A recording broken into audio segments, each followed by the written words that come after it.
कुटुंबाची परिस्थिती फार हलाखीची असते, पण परमेश्वर आपल्या त्या बहिणीला देखील परमेश्वराने त्या संकटातून सोडवलं आणि तिच्या जीवनामध्ये परमेश्वराने आनंद दिला. आणि तर पुढचं वचन जर आपण पाहिलं, या पामराने परमेश्वराचा धावा केला आणि परमेश्वराने तो ऐकला. खरोखर परमेश्वर आपल्या सर्व संकटात आपला धावा ऐकणार आहे, कारण परमेश्वराचं वचन सांगतं, माझे कान इतके मंद नाहीत मी तुमची प्रार्थना ऐकू शकत नाही, माझे हात इतके मोडके नाहीत मी तुम्हाला आशीर्वाद देऊ शकत नाही. खरोखर परमेश्वर आपल्याला आशीर्वाद देणार आहे. आशीर्वादाचा स्रोतच आपला परमेश्वर आहे. आणि खरोखर परमेश्वर, आपण कधीही आपल्या संकटामध्ये हात मारा, पण परमेश्वर आपल्याला त्यातून पार घेऊन जाणार आहे. आणि खरोखर परमेश्वरच आपल्या जीवनाची, आपल्या प्रत्येक भविष्याची काळजी ही परमेश्वराला असते. कधी कधी आपण देखील आपल्या जीवनामध्ये विचार करतो प्रियांनो, की मी आज चर्चला जाते, मी सर्व गोष्टी परमेश्वरासाठी करते, मी प्रार्थना करते, मी बायबल वाचते, मी माझा सर्व दशमान परमेश्वराच्या मंदिरात टाकते, पण माझ्या जीवनामध्ये समस्या का?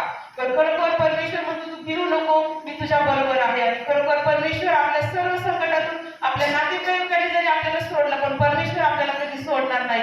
खरोखर आपले शेजारचे, आपले नातेवाईक, जवळचे लोक आपल्यासाठी जास्त त्रासदायक असतात, पण परमेश्वर त्या लोकांपासून आपल्याला परमेश्वर उंच करेल, त्या लोकांपासून आपल्याला सोडवी. आणि खरोखर परमेश्वर आपल्या ठाई परमेश्वराचं गौरव करून घेईल. प्रियानो, खरोखर पुढच्या वर्षात जर आपण पाहिलं, परमेश्वर किती चांगला आहे. खरोखर मी जर माझ्या जीवनाबद्दल जर साक्ष सांगायची जर म्हटली, खरोखर ते म्हणते का, मी आईच्या उदरापासून मी तिला निवडून घेतलेलं आहे. खरोखर ही गोष्ट जर मी माझ्या जीवनासाठी जर केली, तर म्हणजे माझे वडील खूप, आम्ही लहान असतानाच एक्सपायर झाले. आणि त्यानंतर म्हणजे आम्ही आमचं बालपण सगळं आमच्या मामांच्या घरी गेलं. आमच्या मामाने आमचं सर्व आतापर्यंत आमचे मामाच करतात. आणि त्यावेळी मी कधी कधी माझ्या जीवनाबद्दल विचार करते, खरोखर म्हणजे मी किती परमेश्वराचा धन्यवाद केला पाहिजे, की परमेश्वराने लहानपणापासून आतापर्यंत आम्हाला सांभाळलं. आणि लहानपणापासून आम्ही परमेश्वराच्या मंदिराकडे जातो, परमेश्वराने आम्हाला त्यातून निवडून घेतलं, आमच्या सर्व नातेवाईकांना निवडून घेतलं.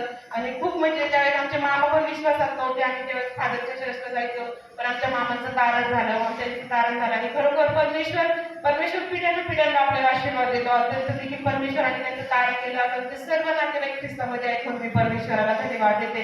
आणि खरोखर आपण परमेश्वराचं भय धरलंच पाहिजे आणि परमेश्वराच्या नावाचा आपण धन्यवाद केला पाहिजे. जर आपण पुढच्या वचनामध्ये जर पाहिलं, परमेश्वराचे नेत्र हे नीतिमानाकडे असतात, त्याचे कान त्याच्या हाकेकडे असतात. कारण परमेश्वराचं वचन सांगतं स्तोत्रामध्ये, नीतिसूत्रामध्ये देखील परमेश्वराचे नेत्र ही बरं आणि वाईट पाहत असतात. परमेश्वर हे सर्व जाणणारा आहे. प्रियांनो, आणि खरोखर परमेश्वर आपल्या सर्व संकटातून, आपल्या दुःखातून सोडवणारा आहे आणि आपल्या सर्व इच्छा मनोरथ पूर्ण करणारा आहे. खरोखर या स्तोत्राद्वारे परमेश्वराने बोलण्याची संधी दिली, त्याबद्दल मी परमेश्वराचे आभार मानते. आणि या स्तोत्राद्वारे परमेश्वर आपल्या सर्वांना आशीर्वाद करो.